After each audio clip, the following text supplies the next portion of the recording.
Anyway, it was a great reading by Sharon, and I have two little stories about Billy that I just thought of that I will share with you. I've never met Billy Collins. I never met Billy Collins before. Can you hear me now? Yeah. Okay. Never met Billy Collins before. It's an honor. He met my friend Jane Hamilton, who's a novelist somewhere along the line, and Jane asked him, so how much does depend upon a red wheelbarrow? And Billy whispered in her ear and said, well, quite a lot, but not as much as you might think.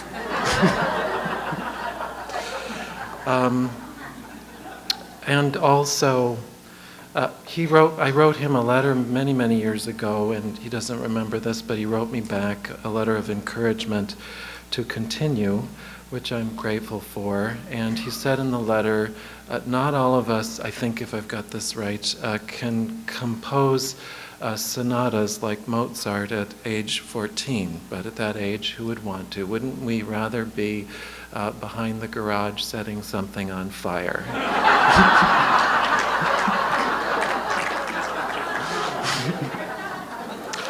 Those are my two little stories. It's a great treat and honor to have him here tonight. Billy Collins, the U.S. Poet Laureate from 2001 to 2003, is the current New York State Poet Laureate. He has published 7 collections of poetry, including Questions About Angels, The Art of Drowning, and Picnic Lightning.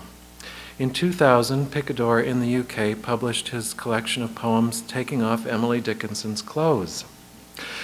Random House has published his last 2 collections of poems that have broken sales records for poetry, Sailing Around the Room, New and Selected Poems in 2001, and 9 Horses in 2002.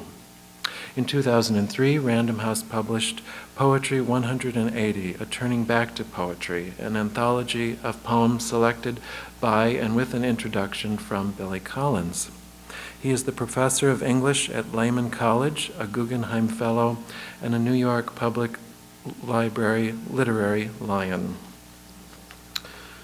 And I wanted to share one quote about his writing from The New Republic. Collins writes out one of the major poetic scripts of our time, the one that finds transcendence in the ordinary and sings hymns to the banal. The most obvious thing to say about Collins' poetry is that it is funny in an accessible and immediately familiar way, but his true poetic gift is something more than a sense of humor. It is a genuine, often debased wit. At its most powerful, this kind of wit is truly creative. If, as Emerson said, every word began life as a metaphor, wit resurrects the metaphor, hiding in ordinary words. Billy Collins.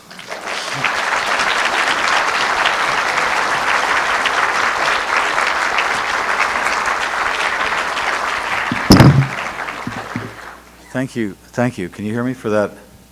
Now you can, for that eloquent and thoughtful introduction. And it's very nice to meet you too. And I'm glad I wrote back to you. And it's great to be here with Sharon and Tom and Patricia, who's a new acquaintance. And we go around giving readings. The idea is to read to the public, but there's another agenda, which is it's often the only time that we get to meet with our brother and sister poets. So that's particularly gratifying.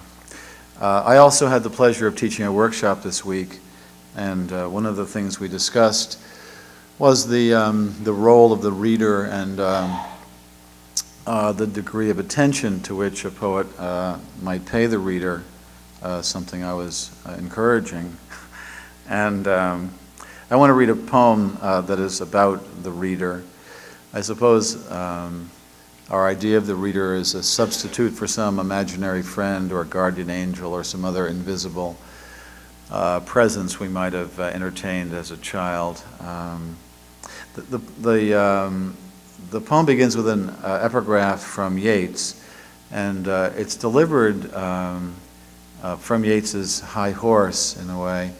In fact, someone referred to this kind of Yeatsian condescension as Yeats in his equestrian mode. Which is why on his tombstone, when he says, "Cast a cold eye, horsemen pass by," he's speaking to a special Anglo horse-owning audience. He's not speaking to your man down at the pub there. So Yeats says, in this quote, he says, "A poet never speaks directly as to someone at the breakfast table." So my poem takes issue, and it's called "A Portrait of the Reader with a Bowl of Cereal." Every morning I sit across from you at the same small table, the sun all over the breakfast things, curve of a white and blue picture, a dish of berries, me in a sweatshirt or robe, you invisible. Most days we are suspended over a deep pool of silence. I stare straight through you or look out the window at the garden, the powerful sky, a cloud passing behind a tree. There is no need to pass the toast, the pot of jam, or pour you a cup of tea, and I can hide behind the paper, rotate in its drum of calamitous news.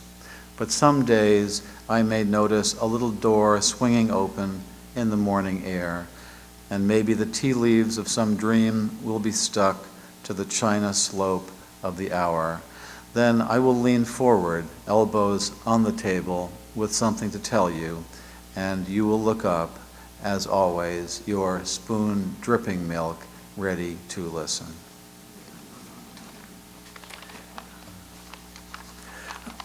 I'm glad you're following the Lux injunction against raucous outbursts of appreciative applause.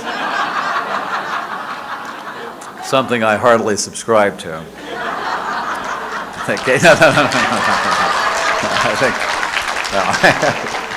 I much prefer an uncomfortable silence. It's much. No, I think Tom is right. Well, this is a poem. One of the rules in workshops is like never write about writing, and that seems to be what about 85% of my poems are about, as you will soon find out. This poem is called Monday, a very pedestrian title. The birds are in their trees, the toast is in the toaster, and the poets are at their windows. They are at their windows in every section of the tangerine of earth, the Chinese poets looking up at the moon, the American poets gazing out at the pink and blue ribbons of sunrise. The clerks are at their desks, the miners are down in their mines, and the poets are looking out their windows, maybe with a cigarette, a cup of tea, and maybe a flannel shirt or a bathrobe is involved. The proofreaders are playing the ping-pong game of proofreading, glancing back and forth from page to page. The chefs are dicing celery and potatoes, and the poets are at their windows because it is their job, for which they are paid nothing every Friday afternoon. Which window, it hardly seems to matter, though many have a favorite, for there is always something to see, a bird grasping a thin branch, the headlights of a taxi rounding a corner, those two boys in wool caps angling across the street. The fishermen bob in their boats, the linemen climb their round poles, the barbers wait by their mirrors and chairs, and the poets continue to stare at the cracked bird bath or a limb knocked down by the wind. By now it should go without saying that what the oven is to the baker and the berry-stained blouse to the dry cleaner, so the window is to the poet. Just think, before the invention of the window, the poets would have to put on a jacket and a winter hat to go outside, or remain indoors with only a wall to stare at. And when I say a wall, I do not mean a wall with striped wallpaper and a sketch of a cow in a frame. I mean a cold wall of fieldstones, the wall of the medieval sonnet, the original woman's heart of stone, the stone caught in the throat of her poet lover.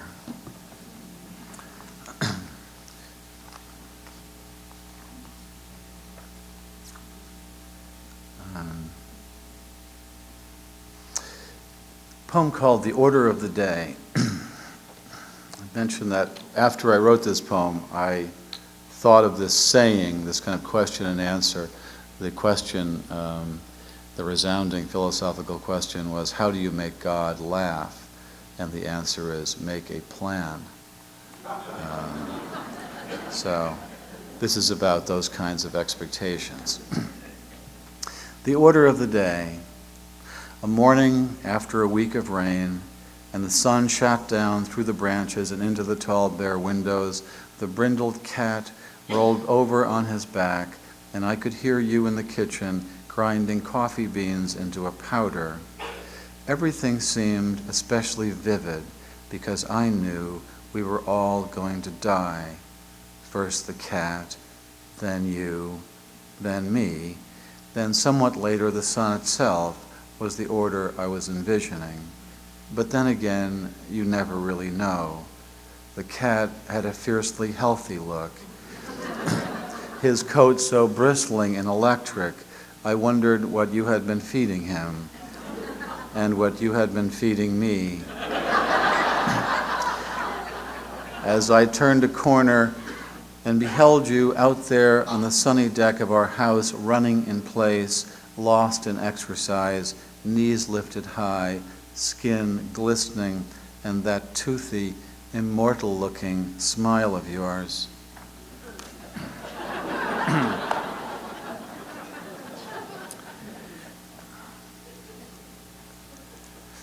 I'd like to compensate for the mention of a cat in that poem by reading two poems about dogs. And the first one is just a kind of a poem honoring my little mutt. And the poem has a rather exalted title. It's called Dharma, because I'm trying to get a little bit of the kind of spiritual quality of the creature. And so Dharma. The way the dog trots out the front door every morning, without a hat or an umbrella, without any money or the keys to her doghouse, never fails to fill the saucer of my heart with milky admiration. Who provides a finer example of a life without encumbrance? Thoreau in his curtainless hut with a single plate, a single spoon, Gandhi with his staff and his knotted diapers? Off she goes into the material world with nothing but her brown coat and her modest blue collar, following only her wet nose, the twin portals of her steady breathing, followed only by the plume of her tail. If only she did not shove the cat aside every morning and eat all his food. What a model of self-containment she would be. What a paragon of earthly detachment. If only she were not so eager for a rub behind the ears, so acrobatic in her welcomes. If only I were not her God. So that's her. I've written a lot of poems about dogs, and I know it's risky to write about house pets. It can get sentimental pretty quickly, and who cares about your dog anyway, or your goldfish for that matter. So I wrote this poem, which has a little edge to it, and it's a different kind of dog poem. And it's called The Revenant. A revenant is a creature from beyond that pops up and pays you a visit. The Revenant. I am the dog you put to sleep, as you like to call the needle of oblivion. Come back to tell you this simple thing. I never liked you.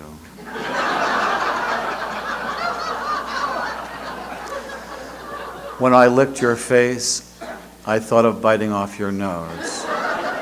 When I watched you toweling yourself dry, I wanted to leap and unman you with a snap.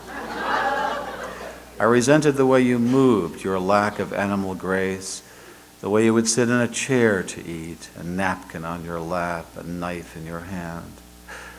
I would have run away, but I was too weak, a trick you taught me while I was learning to sit and heal, and greatest of insults, shake hands without a hand.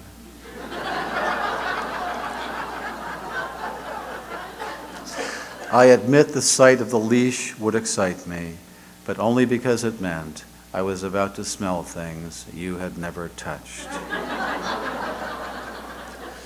You do not want to believe this, but I have no reason to lie. I hated the car, the rubber toys, disliked your friends and worse, your relatives. The jingling of my tags drove me mad. You always scratched me in the wrong place. All I ever wanted from you was food and water in my metal bowls. While you slept, I watched you breathe as the moon rose in the sky. It took all my strength not to raise my head and howl. Now I am free of the collar, the yellow raincoat, monogrammed sweater, the absurdity of your lawn. And that is all you need to know about this place, except what you already supposed and are glad it did not happen sooner, that everyone here can read and write, the dogs in poetry, the cats and all the others in prose.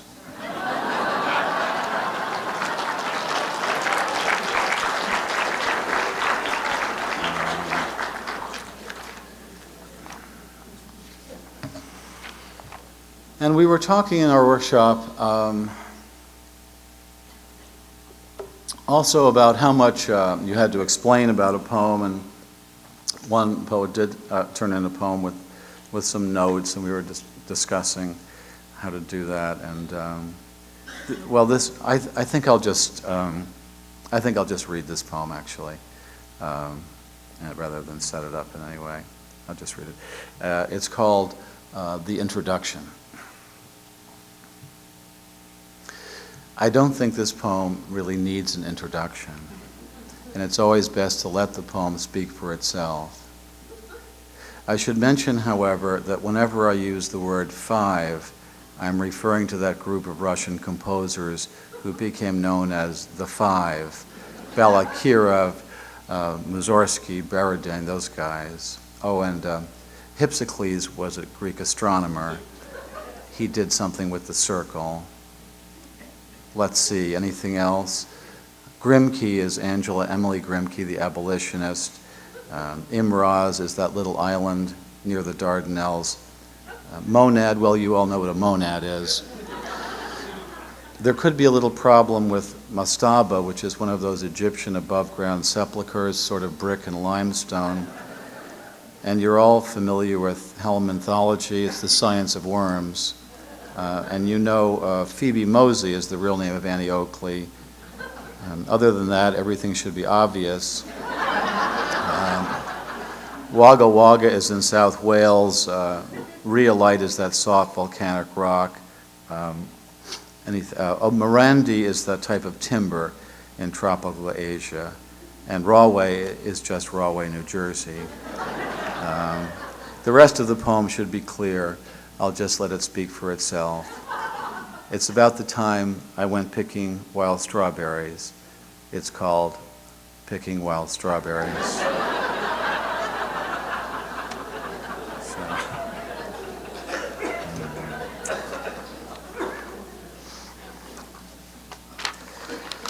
Usually, well,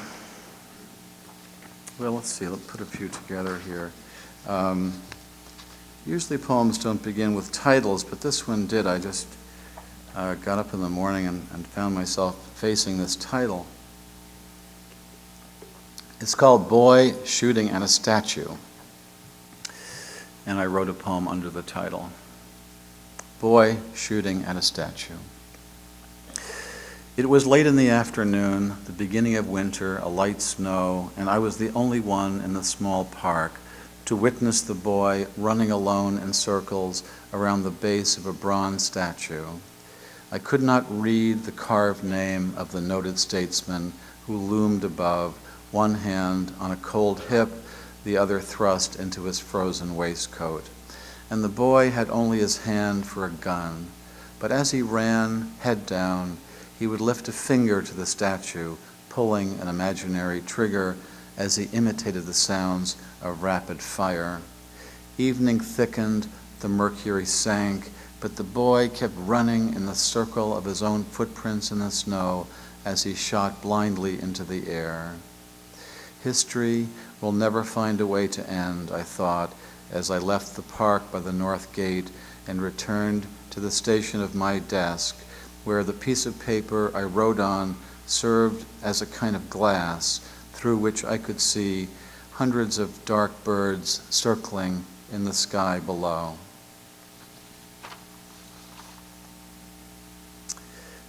And this is another poem about writing. It's called The Trouble with Poetry. The trouble with poetry. I realized as I walked along a beach one night, the cold Florida sand under my bare feet, a show of stars in the sky. The trouble with poetry is that it encourages the writing of more poetry.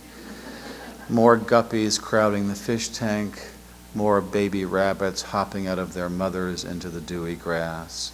And how will it ever end unless the day finally arrives when we have compared everything in the world to everything else in the world, and there is nothing left to do but close our notebooks and sit with our hands folded on our desks.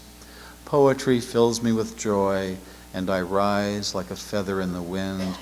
Poetry fills me with sorrow, and I sink like a chain flung from a bridge.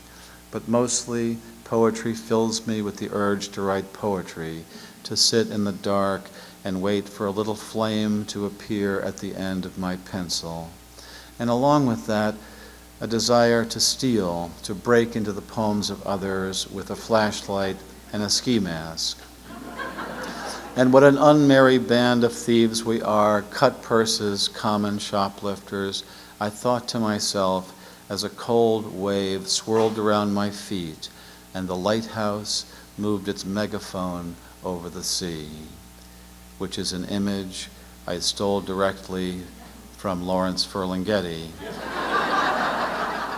To be perfectly honest for a moment, the bustling poet of San Francisco, whose little amusement park of a book I used to carry in a side pocket of my uniform up and down the treacherous halls of high school.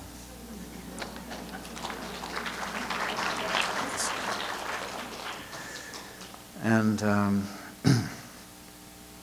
well, this needs no introduction either, like the other one.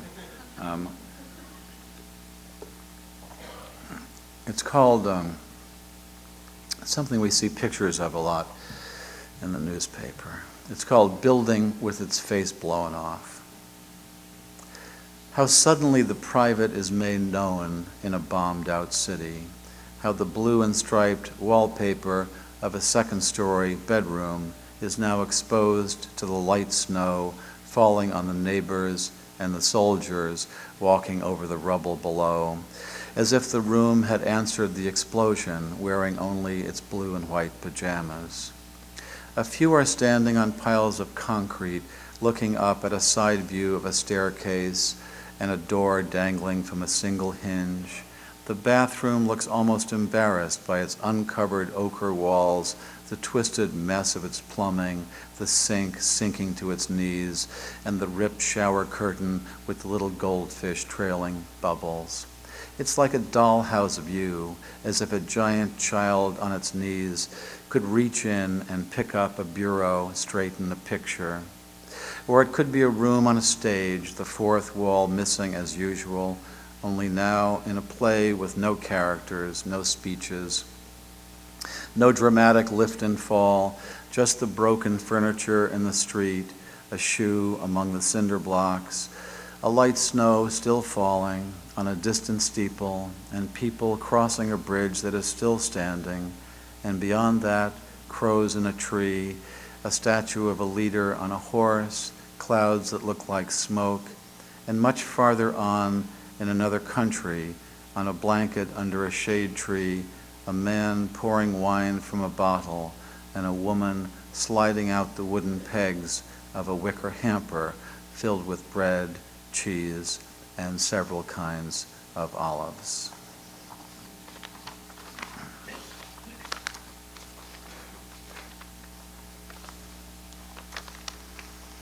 A poem called, well, let me try a couple of shorter poems on you.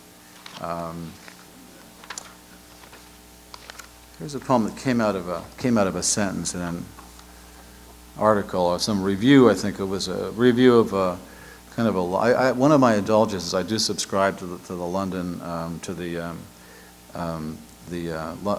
Times literary supplement, which is very expensive, but it has reviews of books on the subjects that would never be carried in American literary reviews. I mean, like the history of Scottish lighthouses and a lot of very arcane stuff. And this was a review of a book on printing I remember reading, and I came across a sentence which I plucked out of it and used as an epigraph for this poem.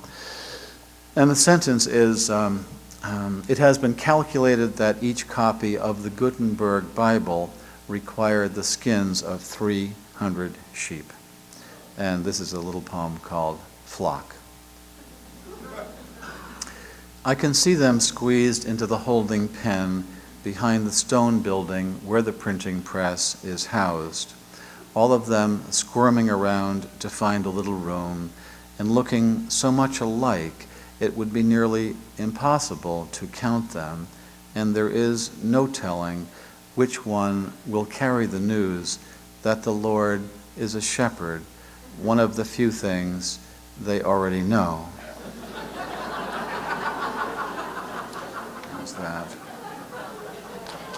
And then, And then, Tom, put an end to that. Remove that person, Tom. And this is a poem, another short poem called Constellations.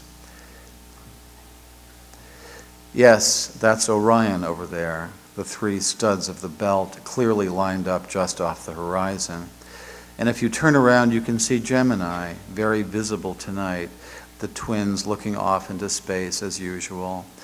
That cluster a little higher in the sky is Cassiopeia sitting in her astral chair, if I'm not mistaken. And directly overhead, isn't that Virginia Woolf slipping along the river Ouse in her inflatable canoe? See the wide-brimmed hat, and there the outline of her paddle, raised and dripping stars. And this is a little love poem that just contains a play on words. It's called Carrie, C-A-R-R-Y. I want to carry you, and for you to carry me, the way voices are said to carry over water. Just this morning on the shore, I could hear two people talking quietly in a rowboat on the far side of the lake. They were talking about fishing. Then one changed the subject, and I swear they began talking about you.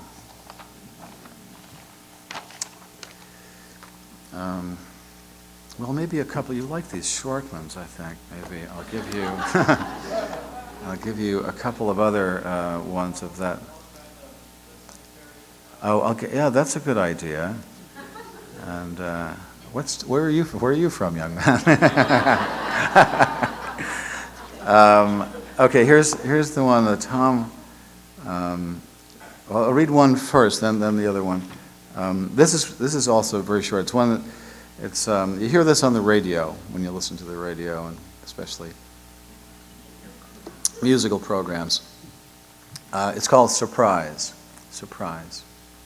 This, according to the voice on the radio, the host of a classical music program, no less, this is the birthday of Vivaldi. He would be 325 years old today, quite bent over, I would imagine, and not able to see much through his watery eyes. Surely he would be deaf by now, the clothes flaking off him, hair pitiably sparse. But we would throw a party for him anyway, a surprise party, where everyone would hide behind the furniture to listen for the tap of his cane on the pavement and the sound of that dry, persistent cough. And then this one is even a tiny bit shorter. It's called No Time. No Time. In a rush this weekday morning, I tap the horn as I speed past the cemetery where my parents lie buried side by side under a smooth slab of granite.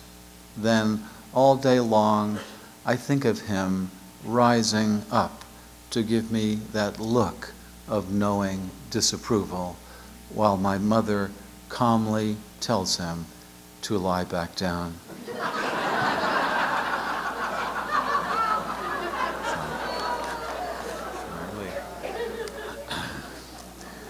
I really don't write about my parents very much, but I feel I've captured them, their essence, really, in that one poem. Although this next poem is sort of an exception. This is about a fairly common experience, I guess, a practice related to childhood and to summertime. It's called the Lanyard. The other day, as I was ricocheting slowly off the pale blue walls of this room, bouncing from typewriter to piano, from bookshelf to an envelope lying on the floor, I found myself in the L section of the dictionary where my eyes fell upon the word lanyard. No cookie nibbled by a French novelist could send one more suddenly into the past. A past where I sat at a workbench at a camp by a deep Adirondack lake, learning how to braid thin plastic strips into a lanyard, a gift for my mother. I had never seen anyone use a lanyard, or wear one if that's what you did with them. But that did not keep me from crossing strand over strand again and again until I had made a boxy red and white lanyard for my mother. She gave me life and milk from her breasts, and I gave her a lanyard. She nursed me in many a sick room, lifted teaspoons of medicine to my lips, set cold face cloths on my forehead, then led me out into the airy light and taught me to walk and swim, and I in turn presented her with a lanyard. Here are thousands of meals, she said, and here is clothing and a good education. And here is your lanyard, I replied, which I made with a little help from a counselor. Here is a breathing body and a beating heart, strong legs, bones and teeth, and 2 clear eyes to read the world, she whispered. And here, I said, is the lanyard I made at camp. And here I wish to say to her now is a smaller gift, not the archaic truth that you can never repay your mother, but the rueful admission that when she took the 2-tone lanyard from my hands, I was as sure as a boy could be that this useless, worthless thing I wove out of boredom would be enough to make us even.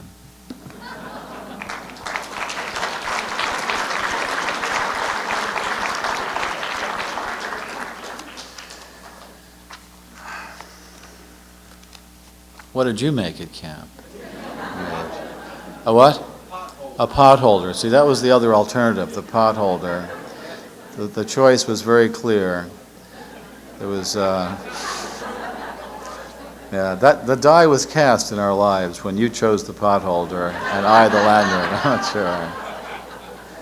Some of you probably went to more affluent camps where you could make like a ceramic ashtray, which was so flat as to be indistinguishable from a saucer. Or you could make a cup, a ceramic cup, but you didn't have the brains to put a handle on it. So you would give this like a cup without a handle something only a mother would appreciate. One mother told me that these cups without handles are known as lanyard holders.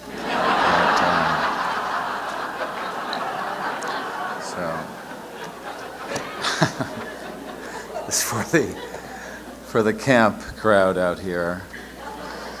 I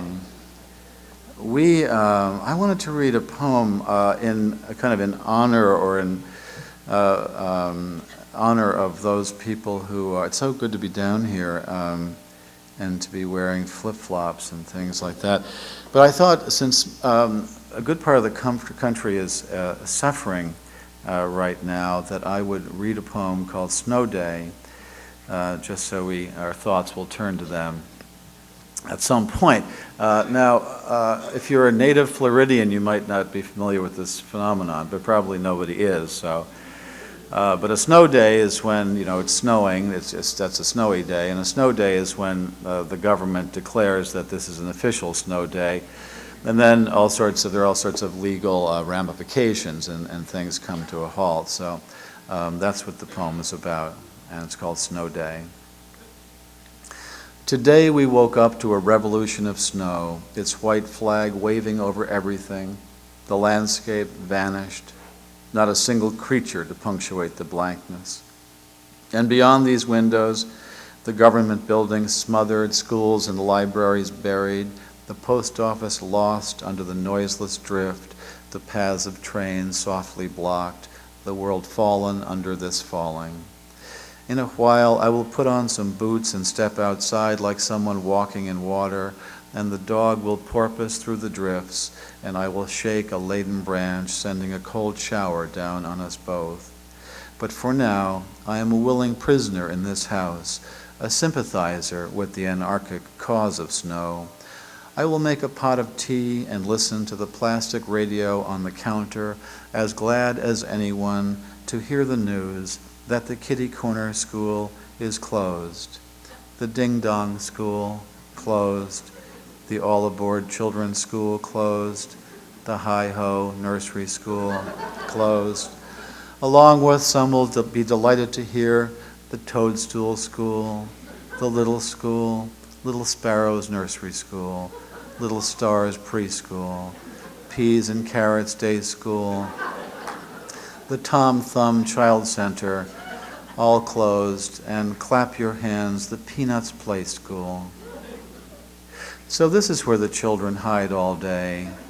These are the nests where they letter and draw, where they put on their bright miniature jackets, all darting and climbing and sliding, all but the few girls whispering by the fence. And now I am listening hard in the grandiose silence of the snow, trying to hear what those three girls are plotting, what riot is afoot, which little queen is about to be brought down. If you, next time you pass a playground, you will notice that most of the children are just playing randomly, and then there is a little group of 2 or 3 or 4, usually girls, sometimes boys, that are conspiring. And speaking of the die being cast, usually there's one girl who's maybe a little taller than the others who's kind of, discussing the plan, and the others are listening, the sort of lieutenants, or anyway, that's the way it seems to me. God knows what they're talking about. But.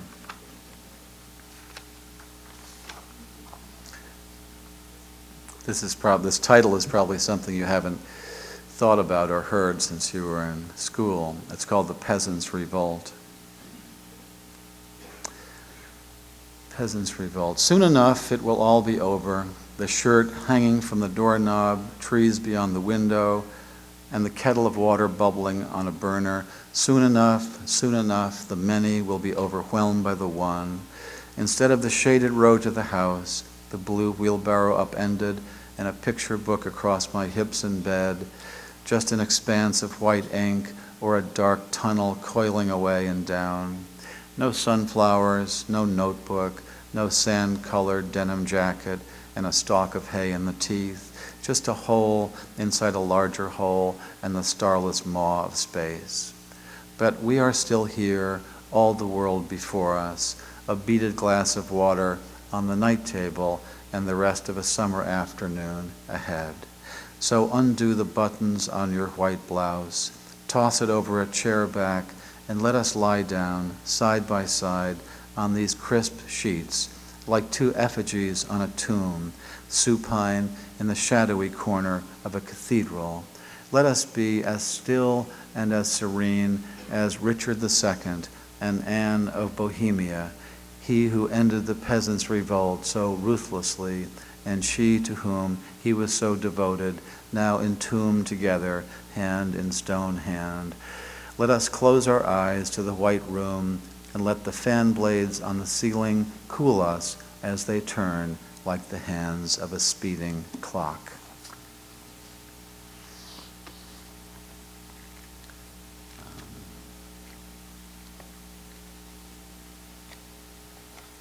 A poem with I hope, sort of a helpful title. I like titles that are long, and my class knows this. We're trying to come up with long and helpful titles. I was suggesting one of my favorite titles is the poem by Thomas Gray. It's called Ode on the Death of a Favorite Cat Drowned in a Tub of Goldfishes. And it's at the end of that poem that we get the expression, all that glitters is not gold. And there's a poem by Charlotte Smith. She was a forgotten contemporary of Wordsworth, and her poem is called On Being Cautioned Against Walking Along a Headland Overlooking the Sea because it was frequented by a lunatic. So this title is maybe not as helpful as those, but it tries to provide some helpful information. It's called I Chop Some Parsley While Listening to Art Blakey's version of Three Blind Mice. And I start wondering how they came to be blind. If it was congenital, they could be brothers and sisters. And then I think of the poor mother brooding over her sightless young triplets. Or was it a common accident? All three caught in a searing explosion, a firework perhaps. If not, if each came to his or her blindness separately, how did they ever manage to find one another? Would it not be difficult for a blind mouse to locate even one fellow mouse with vision, let alone two other blind ones? And how in their tiny darkness could they possibly have run after a farmer's wife, or anyone else's wife for that matter, not to mention why? Just so she could cut off their tails with a carving knife is the cynic's answer. But the thought of them without eyes, and now without tails, to trail through the moist grass and slip around the corners of a baseboard, has the cynic who always lounges within me up off his couch and at the window, trying to hide the rising softness that he feels. By now I am on to dicing an onion, which might account for the wet stinging in my eyes, though Freddie Hubbard's mournful trumpet on Blue Moon, which happens to be the next cut, cannot be said to be making matters any better.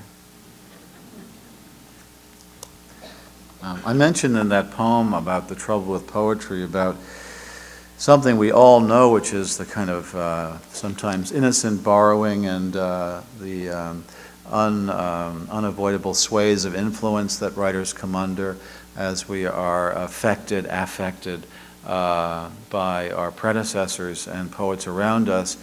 And then there are more egregious and flagrant kinds of thievery, just like that line I took from Ferlinghetti, but then copped to immediately.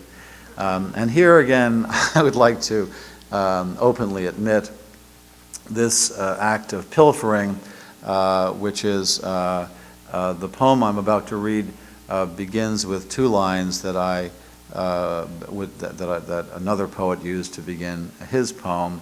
I found his poem in a magazine. It was a love poem in which he was comparing his beloved to all kinds of things, natural and man-made, and he was under that old ancient kind of Petrarchan belief that that what women what women really, really, really love are similes. That the way to make a headway with a woman is just to compare her to lots of stuff. And so, even though this belief has been widely disproven, this poet proceeded nonetheless. And so he begins his poem, and basically his poem is a kind of wheel-spinning set of comparisons until he kind of runs out of metaphoric gas. But he begins his words to the beloved by saying to her, "You are the bread and the knife, the crystal goblet and the wine." And my poem, called Litany, starts the same way. You are the bread and the knife, the crystal goblet and the wine. You are the dew on the morning grass and the burning wheel of the sun. You are the white apron of the baker and the marsh bird suddenly in flight. However, you are not the wind in the orchard, the plums on the counter, or the house of cards. And you are certainly not the pine-scented air. There is no way you are the pine-scented air. It is possible that you are the fish under the bridge, maybe even the pigeon on the general's head, but you are not even close to being the field of cornflowers at dusk. And a quick look in the mirror will show that you are neither the boots in the corner nor the boat asleep in its boathouse. It might interest you to know, speaking of the plentiful imagery of the world, that I am the sound of rain on the roof. I also happen to be the shooting star, the evening paper blowing down an alley, and the basket of chestnuts on the kitchen table. I am also the moon in the trees and the blind woman's teacup. But don't worry, I am not the bread and the knife. You are still the bread and the knife. You will always be the bread and the knife, not to mention the crystal goblet and somehow the wine.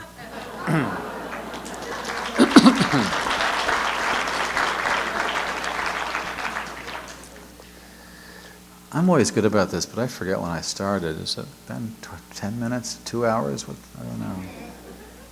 20 minutes?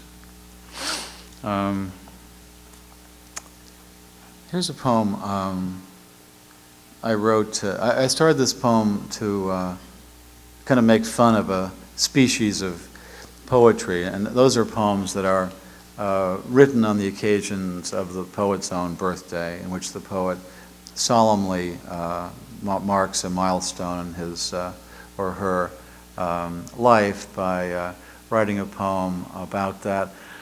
And these poems particularly occur with a lot of frequency when the poet has a birthday that ends in a 0, because then you kind of pretty much have to write a poem, even if you don't show it to anybody.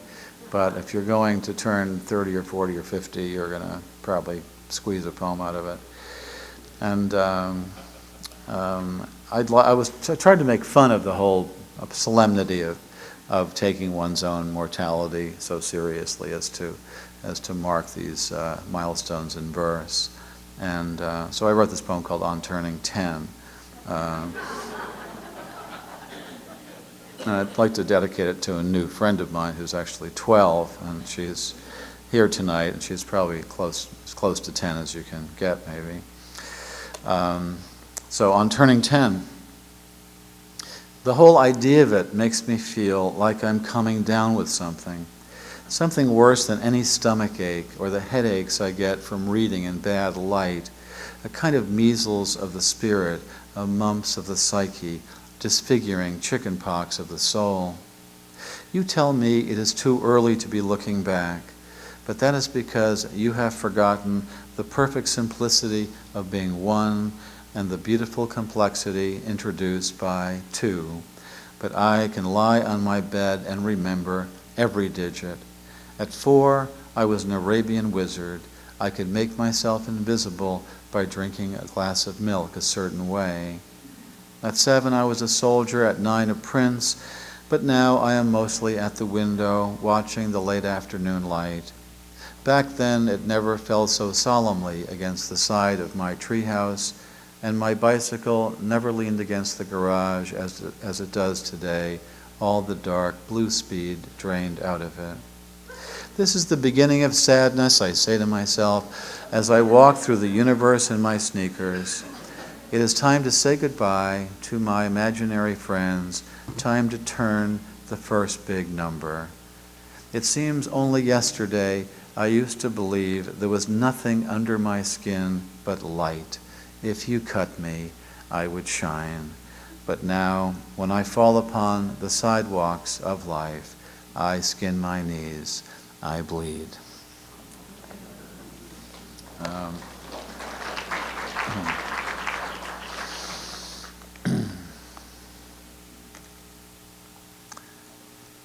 Poem about, I'll read a couple of poems that for me seem to go together, not particularly new poems, but, well, here's a little poem, I'm just flipping around here, but a little shorter poem called The Dead, which came to me after I went to a funeral of a friend of mine, and the poem's really not about his passing, as it is about a cliche that the eulogist was using. Something you hear about commonly at funerals, really about the perspective that the dead have on their own funerals. And it's called The Dead. The dead are always looking down on us, they say. While we are putting on our shoes or making a sandwich, they are looking down through the glass-bottom boats of heaven as they row themselves slowly through eternity. They watch the tops of our heads moving below on earth, and when we lie down in a field or on a couch, drugged perhaps by the hum of a warm afternoon, they think we are looking back at them, which makes them lift their oars and fall silent and wait like parents for us to close our eyes.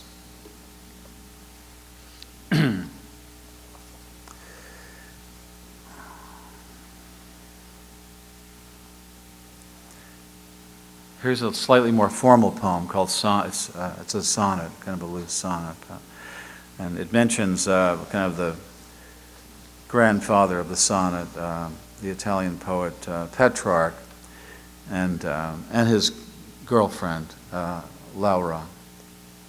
And it's just called Sonnet. All we need is 14 lines. Well, 13 now. And after this one, just a dozen, to launch a little ship on love's storm-tossed seas, then only 10 more left, like rows of beans. How easily it goes, unless you get Elizabethan and insist the iambic bongos must be played, and rhymes positioned at the ends of lines, one for every station of the cross. But hang on here while we make the turn into the final 6, where all will be resolved, where longing and heartache will find an end, where Laura will tell Petrarch to put down his pen, take off those crazy medieval tights, blow out the lights, and come at last to bed. And I think I'll just read a couple more, unless I've completely lost track of the time here. I have 2 poems I wrote some time ago that I like to read, and I guess I've forced them into some kind of pairing, in that one poem is about forgetting everything you know, pretty much, and the other poem is about having kind of total historic recall, about not being able to forget anything, and I'm not sure. Each is a sort of is hell, I suppose, but you take your pick there. And the poem called Forgetfulness begins by talking about forgetting your reading material or stuff you've read. And I did find a mention by one of my favorite authors, the miniaturist Nicholson Baker, talks about in one of his books. He talks about having read Anna Karenina. and spent, invested all this time and attention to reading this book at some point, and then coming across it on his bookshelf in his library and looking at the spine and realizing that he remembers, the only thing that he remembers of the entire book is a picnic basket. And when I read that, I thought, this is my brother, that I too have forgotten so much. And then I had my second thought was, what picnic basket is he talking about? I don't remember any picnic basket. It was probably in another Tolstoy novel. At any rate, so the poem is called Forgetfulness. The name of the author is the first to go, followed obediently by the title, the plot, the heartbreaking conclusion, the entire novel, which suddenly becomes one you have never read, never even heard of. It is as if, one by one, the memories you used to harbor decided to retire to the southern hemisphere of the brain, to a little fishing village where there are no phones. Long ago, you kissed the names of the 9 muses goodbye, and you watched the quadratic equation pack its bag. And even now, as you memorize the order of the planets, something else is slipping away, a state flower perhaps, the address of an uncle, the capital of Paraguay. Whatever it is you are struggling to remember, it is not poised on the tip of your tongue, not even lurking in some obscure corner of your spleen. It has floated away down a dark mythological river whose name begins with an L, as far as you can recall, well on your own way to oblivion, where you will join those who have forgotten even how to swim and how to ride a bicycle. No wonder you rise in the middle of the night to look up the date of a famous battle in a book on war. No wonder the moon in the window seems to have drifted out of a love poem that you used to know by heart. And then the poem I'm calling a kind of companion poem is about, it's called Nostalgia, and it plays off our habit of thinking of the past as coming in these conveniently, sort of like celebrating the big monument of your birthday when you're turning 30 or 40, but it's more of a kind of a cultural or social habit of thinking of the past as coming in these little 10-year packages.